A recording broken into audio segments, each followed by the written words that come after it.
Bonjour à tous, j'espère que vous allez bien. Alors tout d'abord, n'oubliez pas de vous abonner, de mettre un petit pouce bleu parce que ça fait toujours plaisir et vous pouvez même me retrouver sur Instagram. C'est pas beau la vie? Alors aujourd'hui, j'avais envie de craquer et de partager avec vous cette délicieuse recette parce que oui, ça fait du bien de parfois craquer sur une gourmandise et de se faire plaisir parce que c'est important. Avec un petit café aux 4 heures ou simplement après le sport, je vous promets que vous n'allez pas regretter. Allez, nous, c'est direction cuisine et c'est parti!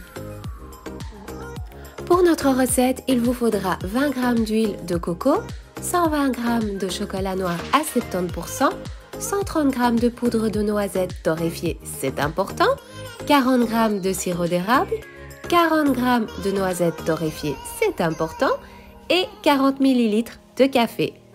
Tout d'abord, nous allons faire fondre notre huile de coco.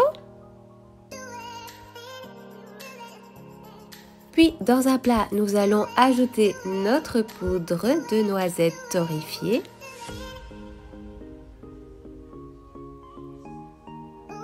Nous allons ajouter notre sirop d'érable. Nous allons également ajouter notre café. Et pour terminer, nous allons ajouter notre huile de coco fondue. Puis, nous allons bien mélanger le tout.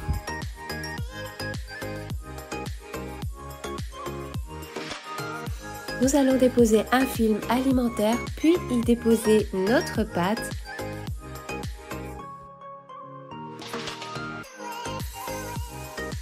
Puis nous allons bien refermer notre film autour de notre pâte et laisser au frigo pendant 12 heures. Oui, je sais, c'est long, mais comme je dis, ça en vaut toujours la peine.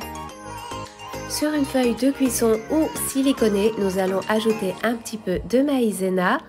Puis notre boule sortie du frigo que nous allons également ajouter un peu de maïzena.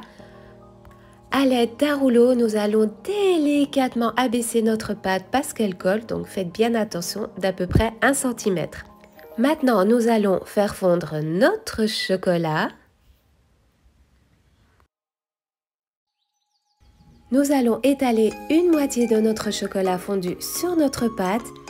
Puis, nous allons laisser refroidir et durcir notre chocolat. Vous pouvez même le mettre au frigo pour aller un peu plus vite. Dès que notre chocolat a durci, vous pouvez retourner votre pâte délicatement, la déposer sur une assiette, puis étaler notre deuxième partie de chocolat.